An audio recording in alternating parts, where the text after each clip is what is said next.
Hello मेरे प्यारे बच्चों, मैं देवेंद्र सिंह अड्डा 24/7 में आपका स्वागत है। आज हम लोग पढ़ने वाले हैं प्रथम कोटि की अभिक्रिया, जो बोर्ड परीक्षा हुआ या किसी कॉम्पिटिटिव एग्जाम हुआ, जो हर साल बोर्ड परीक्षा में लगभग हमेशा पूछता रहता है। चाहे शून्य कोटि की अभिक्रिया हुआ जो हम लोग पहले पढ़ चुके हैं, या प्रथम कोटि की अभिक्रिया हुआ, यह दोनों एक अंतराल में हमेशा पूछे जाते हैं, जिसमें से सबसे इंपॉर्टेंट होती है प्रथम कोटि की अभिक्रिया तथा उसके अर्ध आयुकाल, उसका वेग व्यंजक, उसकी अभिक्रियाएं। तो आज हम लोग सारी चीजें यहाँ पर पढ़ने वाले हैं। तो चलिए आइए स्टार्ट करते हैं। यह है प्रथम कोटि की अभिक्रिया। अब उसका हम लोग क्या करेंगे, डिफिनीशन को देखेंगे। तो उसको डिफिनीशन देखो, हम आपको उसका डिफिनीशन एक फार्मूले के माध्यम से पूरा डिफिनीशन समझाने का प्रयास करूंगा। देखो जी, सिंस हम लोग जानते हैं, जब मान लेंगे, माना माना कोई अभिकारक है और कोई उत्पाद है। ध्यान दीजिएगा, कोई अभिकारक है, कोई उत्पाद है। अभिकारक को आर से रिएक्टेंट और उत्पाद को पी से, यानी प्रोडक्ट है। तो हम जानते हैं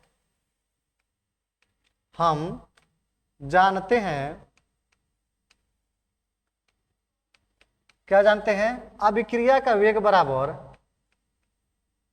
अभिक्रिया का वेग प्रोपोर्शनल टू क्या होता है, अभिकारक की सांद्रता पे पावर n होती है। अब देखो, यह प्रथम कोटि की अभिक्रिया है, तो इसकी सांद्रता पे पावर n का स्थान पर क्या लिख देंगे, n। चूंकि यह प्रथम कोटि की अभिक्रिया है, प्रथम कोटि की अभिक्रिया है, कोटि की अभिक्रिया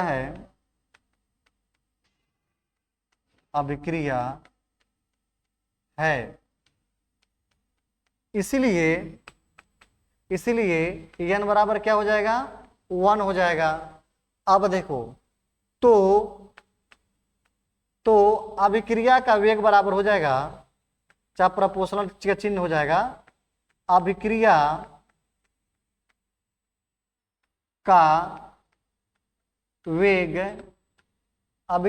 वेग प्रोपोर्शनल टू आर पे पावर कितना हो जाएगा, 1 हो जाएगा, क्योंकि n का स्थान पे हमने क्या लिख दिया, 1 लिख दिया। अब इसका हम लोग डिफिनीशन देखेंगे कि किसी भी अभिक्रिया में यह अभिक्रिया, मान लीजिए कोई भी अभिक्रिया ले सकते हैं, तो इसलिए एक को R माना, एक को P माना। तो किसी भी अभिक्रिया में जो अभिक्रिया का वेग होता है वह अभिकारक के सांद्रता के 1 घात के समानुपाती होती है। अब देखो, इसका डिफिनीशन एक बार और समझा देंगे। जो R होता है यह अभिकारक है, और यह बड़ा कोष्ठक इसको सांद्रता है। तो अभिकारक की यह सांद्रता हो गया, अभिकारक का सांद्रता। अब यह हो गया 1 घात और यह हो गया समानुपाती। तो डिफिनीशन देखेंगे, किसी भी अभिक्रिया में जो अभिक्रिया का वेग होता है वह अभिकारक के सांद्रता के 1 घात के समानुपाती होती है, जिसे प्रथम कोटि की अभिक्रिया कहते हैं। तो इसका डिफिनीशन लिख लीजिए। डिफिनीशन क्या हो जाएगा, किसी भी अभिक्रिया में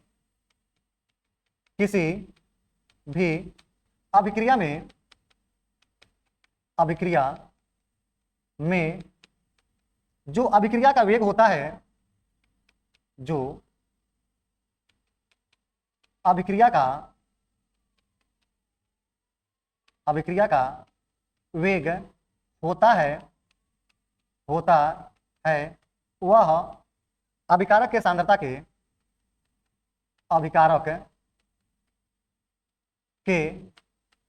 के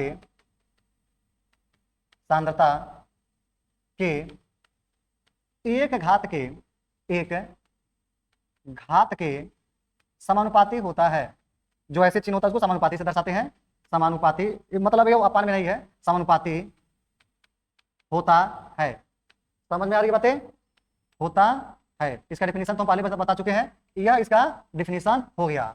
अब हम लोग देखेंगे आगे, सिंस चूंकि हम जानते हैं, अब यहीं से इसका वेग व्यंजक को देखेंगे। हम जानते हैं इसका वेग व्यंजक लिख लीजिए। हम जानते हैं इसका वेग व्यंजक, पहली बात तो यदि हम जानते ना लिखना हो तो लिखेंगे अभी प्रथम कोटि की अभिक्रिया का वेग व्यंजक है।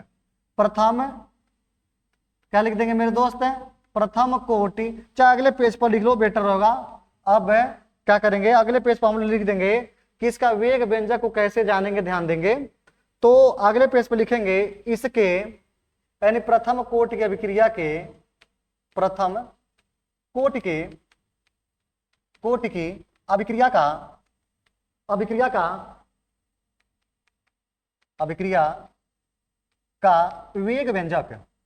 वेग व्यंजक यानी इसका वेग व्यंजक क्या होते हैं उसको हम लोग ध्यान देंगे, उसको थोड़ा ध्यान देने का प्रयास करेंगे।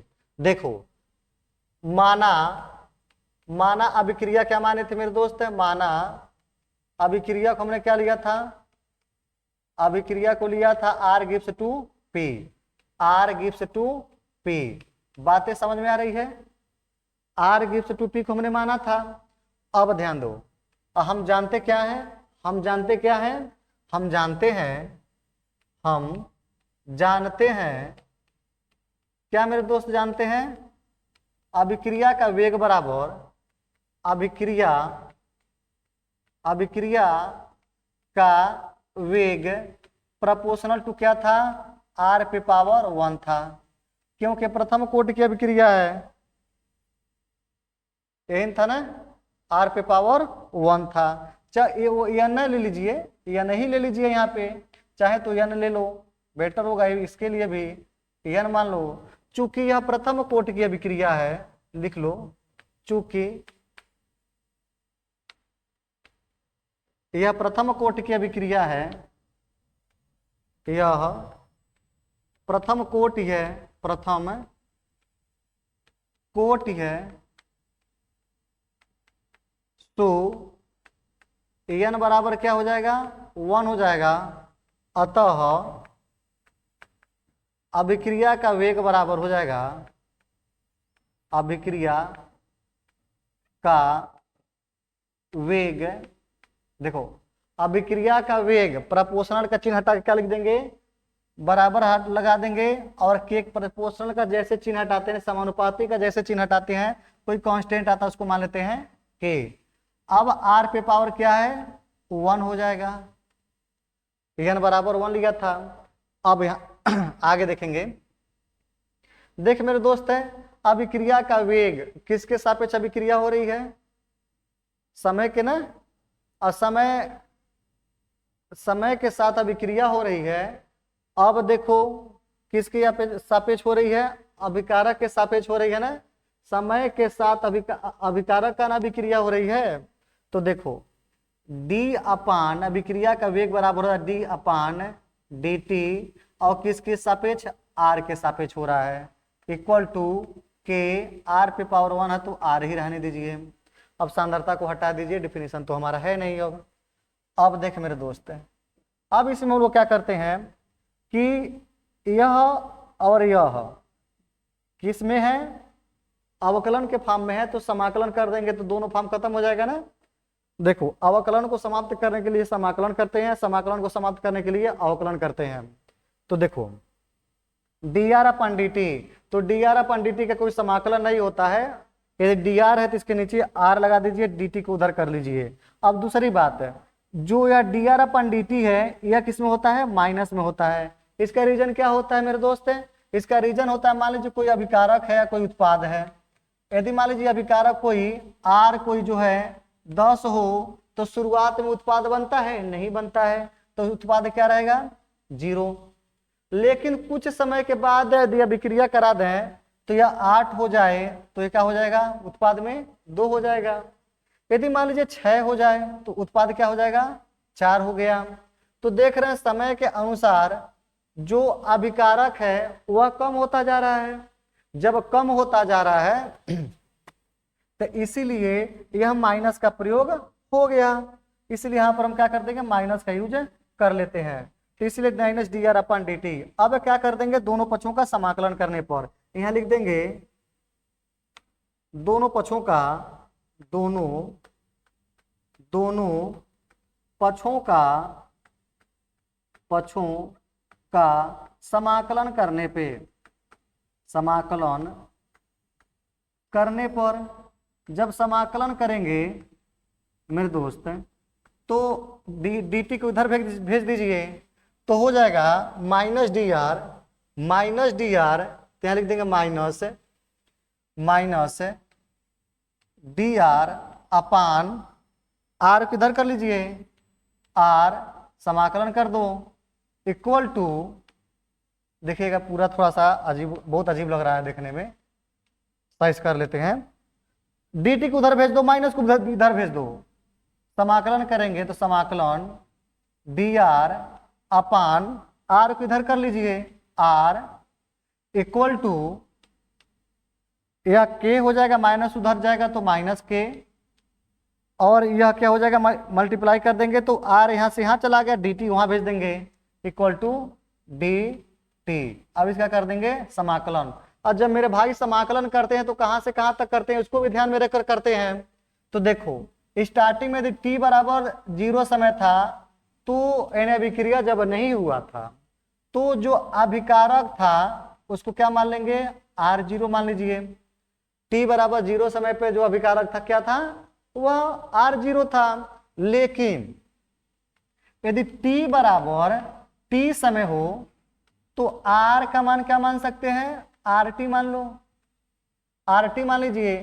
अब जो समाकलन होती है अपर लिमिट से लोअर लिमिट या लोअर लिमिट से अपर लिमिट है, तो देखते हैं यह आर वाला पद है समाकलन का, तो आर वाला पद क्या है, ए है, यानी R0 से कहां तक, RT तक है।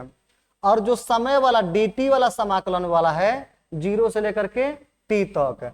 अब देख मेरे भाई, तो dr अपान r जो है अपर लिमिट क्या है, RT है, और लोअर लिमिट क्या है, R0, और ये क्या हो जाएगा, dr अपान r हो जाएगा। समाकलन के फॉर्म में लिखेंगे तो फॉर्म में, अब इक्वल टू लिखेंगे यहाँ पे माइनस के, अब इसका समाकलन करेंगे तो कहां से कहां तक, 0 से लेकर के t तक, लोअर लिमिट नीचे अपर लिमिट ऊपर लिखते हैं dt। अब आगे देखेंगे जब इसका समाकलन करेंगे तो हम एक चीज जानते हैं, dx अपान x का समाकलन क्या होता है मेरे दोस्त, dx अपान x का समाकलन ln x, ln न लिख करके log के फॉर्म में लिखेंगे तो log x बेस e। अब यहाँ पर हम आपको आगे समझाऊंगा log x और log x e base e में क्या अंतर होता है, एक होता है बेस 10, एक होता है बेस e। तो जो बेस e होता है इसको ln x भी लिख सकते हैं, लेकिन जो log x बेस 10 होता है उसको ln x नहीं लिख सकते हैं। क्या कहानी होती है हम आगे समझाएंगे। देख मेरे भाई, अब इसी तरह से यहाँ पर देखो, यह dr अपान r है, यह dx अपान x है, तो ln x हुआ, तो यह क्या हो जाएगा, ln r हो जाएगा। ln r यानी समाकलन कहां से कहां तक था, R0 से लेकर के कहां तक था, RT तक था, इक्वल टू dt का समाकलन करेंगे। देखो dx का समाकलन करते हैं तो क्या आता है मेरे दोस्त, x आता है। यदि dp का समाकलन करना है तो क्या आ जाएगा, p आ जाएगा। तो dt का समाकलन करेंगे तो क्या हो जाएगा, t हो जाएगा, और माइनस के कांस्टेंट बाहर है, कहां से कहां तक, 0 से लेकर के t तक। अब इसको देखेंगे upper limit minus lower limit, कहां से कहां तक। देखो यदि मान लीजिए समाकलन कोई करते हैं, समाकलन में कुछ भी लिखा हो, एक चीज बता दे रहा सुन लो। यदि मान लीजिए, इसको मिटा देते हैं, यदि मान लीजिए एक चीज लिखा हो, यह r हो और यहाँ पे 6 हो और लोअर लिमिट में 4 हो, तो r के स्थान पे बस 6 लिखते हैं और एक बार -4 लिखते हैं। यदि हम मान लीजिए p हो और यहाँ पर x हो और यहाँ पर y हो, तो क्या करते हैं, एक बार p का स्थान पर x लिखते हैं और माइनस p का स्थान पे y लिखते हैं। सेम यहाँ पर भी उसी अंदाज में लिखेंगे। ln r है तो ln तो रहबे करेगा, ln तो चेंज होगा नहीं, तो क्या हो जाएगा, ln r का स्थान पर क्या लिख देंगे, RT minus upper limit minus lower limit, तो यह हो जाएगा ln R0। बातें समझ में आ रही है। अब देखो इसको मिटा दीजिए, इक्वल टू माइनस के, अब देखिए माइनस के, अब t का स्थान पे एक बार क्या हो जाएगा, t हो जाएगा, और एक बार t का स्थान पे क्या हो जाएगा, 0 हो जाएगा। तो हम लोग क्या लिख सकते हैं, यहाँ पे दिखाई दे रहा है, हाँ जी, तो हो जाएगा ln RT minus Ln R0 equal to minus K into T, minus K T हो जाएगा, माइनस के टी हो जाएगा, और माइनस के और जीरो से क्या हो जाएगा, खत्म, जीरो हो जाएगा। तो लिखो या ना लिखो, लिखना चाहे तो लिख लो, माइनस माइनस से प्लस, और के इंटू जीरो जीरो हो जाएगा। अब आगे एक चीज देख लेंगे, चाहे तो मन करे तो देख लो। देखो Ln RT है, Ln क्या है, RT है, Ln RT, तो इसको हम लोग लिख सकते हैं Ln RT, Ln R0 को इधर कर लो तो माइनस में इधर अगर क्या हो जाएगा, प्लस हो जाएगा ना, तो हो जाएगा equal to minus K T minus K T plus Ln R0, दिखाई देगा ना, हाँ Ln R0, यह हम लोग का फार्मूला निकल करके आता है। तो यह हम लोग का एक फार्मूला प्राप्त हो गया। अब देखो जी, यदि इस फार्मूले को हम लोग चाहें, यदि इस फार्मूले को चाहें आगे भी लिखना तो आगे भी लिख सकते हैं, लेकिन एक चीज हम लोग देख रहा है कि y बराबर एम एक्स प्लस सी से तुलना करने पर, तो y बराबर एम एक्स प्लस सी से तुलना कर लीजिए। देखेंगे हेडिंग हमारा है प्रथम कोटि अभिक्रिया का, प्रथम कोटि अभिक्रिया का क्या है, ग्राफ है, ग्राफ है। अब प्रथम कोटि अभिक्रिया का ग्राफ बनाने के लिए हम लोग क्या करेंगे, जो फार्मूला हमारे पास है, जो फार्मूले हमारे पास हैं वह क्या है, जो फार्मूला अभी निकल कर आया था, फार्मूला क्या था, Ln RT, यही था मेरे दोस्त, Ln RT, Ln RT equal to क्या था, minus K T plus Ln R0, यही था मेरे दोस्त। अब देखो इसको क्या करेंगे, y बराबर एम एक्स प्लस सी से तुलना करेंगे, तो इससे क्या करेंगे, y बराबर एम एक्स प्लस सी से तुलना करने पर इसे y equal to M X plus C से तुलना करने पर,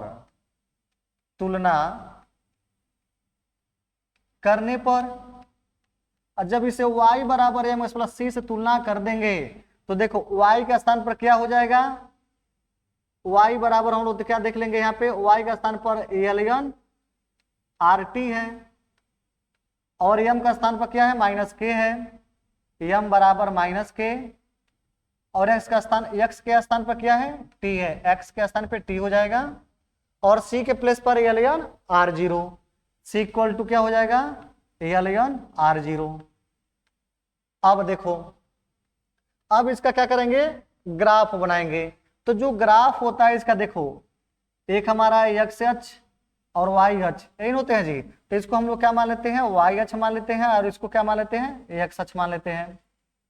अब इसमें एक्स अक्ष पे क्या है और वाई अक्ष पे क्या है, देखो वाई अक्ष पर है Ln RT, वाई अक्ष पे क्या है, Ln RT, तो इसको लिख देंगे Ln RT, यानी जो अभिकारक की सांद्रता किस पर चली गई, वाई अक्ष पे चली गई, पूरा यहां से वहां तक। तो यानी यह जो अक्ष दिखाता है क्या है, Ln RT अभिकारक की सांद्रता को दर्शाता है, और यह समय को दर्शाता है, एंड टी को दर्शाता है, x इक्वल टू टी है, तो यह समय को दर्शाता है। यह तीर ना लगाओ तो भी बढ़िया रहेगा। यह y अक्ष हमारा इसको दर्शा दिया, अभिकारक की सांद्रता को, और x अक्ष समय को दर्शा दिया। तो देख मेरे भाई, जो C है वह क्या है, y बराबर एम एक्स प्लस C जो है, तो y अक्ष पे C है, तो y अक्ष पे कहीं भी कटान बिंदु मान लीजिए, कटान बिंदु क्या हो जाएगा, यह हो जाएगा, और C क्या है, Ln R0, यह क्या है, Ln R0 है, C क्या है, Ln R0, यहां से लेकर के यहां तक हमारा Ln R0 है। अब देखो जो कटान बिंदु है ए है, यहां से वहां तक है, लेकिन यम प्रवणता यानी ढाल बराबर क्या है, माइनस के है, ढाल बराबर क्या है, माइनस के है, और जब माइनस के है तो के ऊपर की ओर, एक होता है नीचे की ओर ढाल, तो के माइनस में है तो नीचे की ओर होगा ना, यदि वही के प्लस होता तो ऊपर की ओर होता, तो ढाल हमारा क्या हो जाएगा, नीचे की ओर हो जाएगा, यानी यह माइनस के नीचे की ओर हो जाएगा। यह जो ग्राफ हम लोग का है, यह कॉम्पिटिटिव एग्जाम में बहुत ज्यादा क्वेश्चन पूछा जाता है, इसलिए मैंने प्रथम कोटि अभिक्रिया का यह आपको ग्राफ मैंने बता दिया। अब मेरे भाई हम लोग देखेंगे जो प्रथम कोटि अभिक्रिया है उसका एक फार्मूला निकल कर आता है, उसको देखेंगे, यानी एलियन और लॉग में कंपेयरिंग करके बता दूंगा वहां पे सारी चीजें। देखो तो इस फार्मूले को आप याद रखेंगे, alien R T equal to minus K T plus alien R zero. Since we know that, यहां पर लिखेंगे सिंस वी नो दैट क्या हम लोग जानते हैं मेरे दोस्त, क्योंकि हम जानते हैं कि alien R T equal to minus K T plus alien R zero, यही जानते हैं। अब देखो, अब माइनस के टी को इधर कर लो और इसको इधर कर लो, तो माइनस के टी माइनस में है, इधर आकर के क्या हो जाएगा plus K T equal to ln R zero, इधर प्लस में है तो प्लस में रहने दो, और यह इधर प्लस में है तो इधर आकर क्या हो जाएगा माइनस में, तो माइनस एलियन आर टी हो जाएगा। अब एक फार्मूला हम लोग जानते हैं, फार्मूला हम लोग क्या जानते हैं, log X minus log Y X equal to क्या हो जाएगा, log X minus log Y equal to log X upon Y होता है। ये फार्मूला जानते थे ना, हाँ जी, तो वही फार्मूले यहां पर भी यूज करेंगे। तो के टी इक्वल टू हो जाएगा, के टी इक्वल टू क्या हो जाएगा, ln R zero minus ln R T, ln R zero upon R T, N हो जाएगा मेरे दोस्त। है इस फार्मूले को यूज करके हमने फार्मूलों का यूज किया, ये चाहे तो यहाँ पर कोष्टक में लिख भी सकते हो। अब देखो तो t बराबर क्या हो जाएगा, तो t बराबर हमारा निकल करके आ गया एलियन। अब क्या करो मेरे दोस्त, एलियन को, अब देखो सिंस, अब देखो एलियन को एक चीज बता दे रहा हूं, जब एलियन को लाख के रूप में लिखना हो तो क्या लिखते हैं, 2.303 से मल्टीप्लाई कर देंगे तो एलियन किस में कन्वर्ट हो जाता है, लॉग में कन्वर्ट हो जाता है, जिसका बेस 10 होता है। अब एलियन को हम लोग क्या लिख सकते हैं, चाहे इसको भी लॉग के रूप में लिख सकते हैं, तो लॉग चाहे एक्स मान लो, कुछ भी मान लो, यहाँ भी एक्स लिख लो, लॉग एक्स, लेकिन बेस ई लिखना पड़ेगा इसको, लेकिन लॉग 10 के रूप में लिखना हो तो 2.303 से मल्टीप्लाई करते हैं, इसको याद कर लीजिएगा कि इससे मल्टीप्लाई करने पे इसको लॉग एक्स बेस 10 के रूप में लिख सकते हैं। अब यहां पर देखो, अब यहां पर देख मेरे भाई, इसको हमने इरेज कर दिया, यहां पर देखते हैं, अब एलियन को हमने लॉग के रूप में लिखा तो 2.303, एलियन को किस में कर दिया कन्वर्ट, लॉग में R zero upon R T लिख दिया ना मेरे भाई, आर टी और अपान के आ जाएगा नीचे, जो हम लोग का एक बहुत ही बेहतरीन फार्मूला निकल करके सामने आ गया। इसको आप लोग याद रखिएगा, क्योंकि जैसे हम लोग अर्धायुकाल पढ़ेंगे प्रथम कोटि अभिक्रिया का, तो उसमें यहाँ इसी फार्मूले के माध्यम से वहां पर भी बताऊंगा। तो चलिए अब हम लोग पढ़ते हैं प्रथम कोटि अभिक्रिया का अर्ध आयु काल। तो नेक्स्ट हम लोग देखेंगे प्रथम कोटि अभिक्रिया का अर्ध आयु काल। देखो जी, हेडिंग हमारा है प्रथम कोटि अभिक्रिया का अर्ध आयु काल। देखिएगा इस पे मात्रा गलत हो गया, चलो इसको सही कर लेना, मात्रा कोटि लिख दिया है, कोटि होगा, प्रथम कोटि अभिक्रिया का अर्ध आयु काल, अर्ध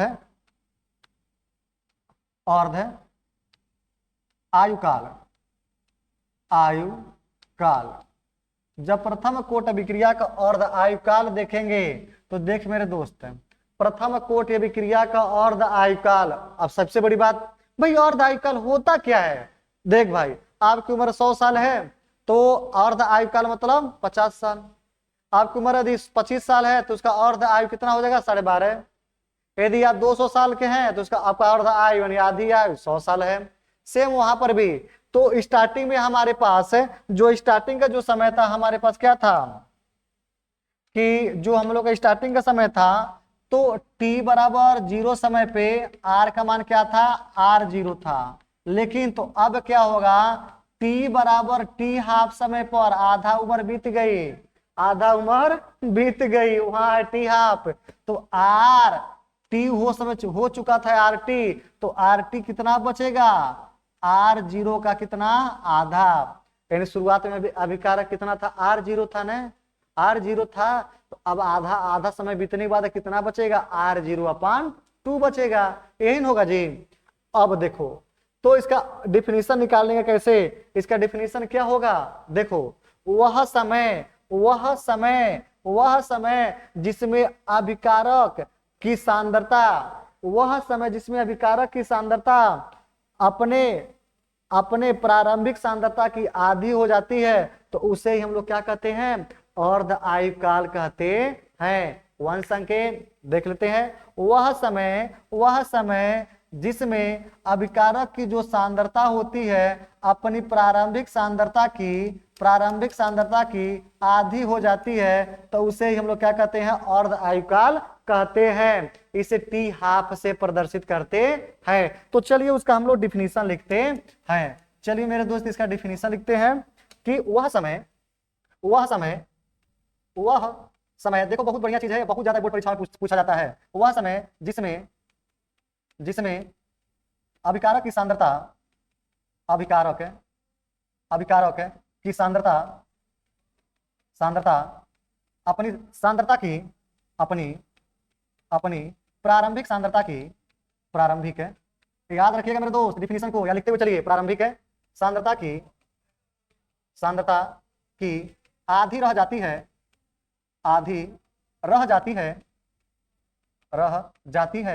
तो उसे अर्ध आयुकाल कहते हैं। अर्ध आयुकाल कहते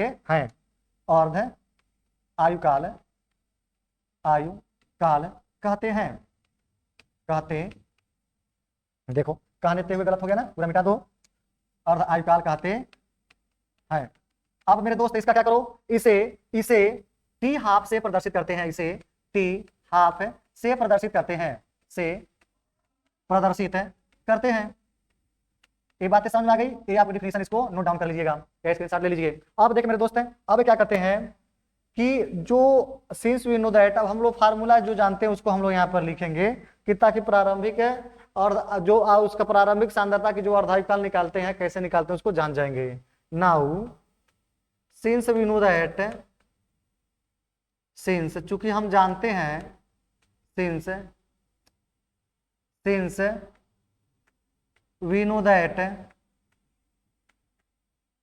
क्या जानते हैं मेरे दोस्त, क्या जानते हैं, क्या ये फार्मूले पढ़े थे ना, यह वाला t = 2.303 अपन के log r0/rt, इसी फार्मूलों को यहाँ पर हम लोग लिख रहे हैं।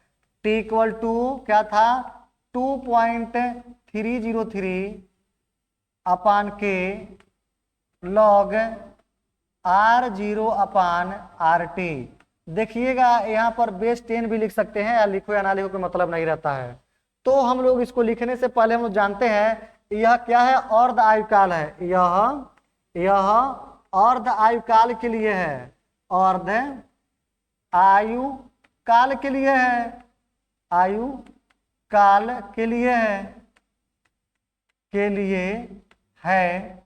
तो क्या हो जाएगा मेरे भाई, जब यह अर्ध आयुकाल के लिए है तो देखो जी, देखो t बराबर 0 समय पे r का मान क्या था, r0 था। लेकिन t बराबर क्या हो गया, t हाफ हो गया, तो जो t जो होगा, rt होगा, किसके बराबर हो जाएगा, r0/2 के। तो पुट दिस वैल्यू, अब इसका मान रखेंगे। देखो नाउ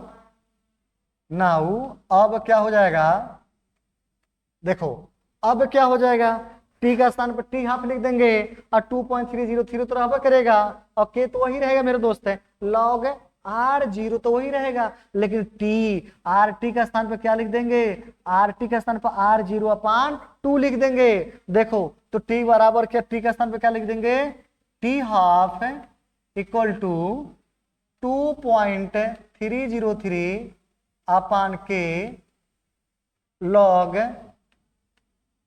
R0 अपान RT का स्थान पे क्या हो जाएगा, R0 अपान 2 हो जाएगा, R0 अपान 2 हो जाएगा। तो अब देखो, तो T हाफ इक्वल टू हो जाएगा 2.303 अपान के लॉग।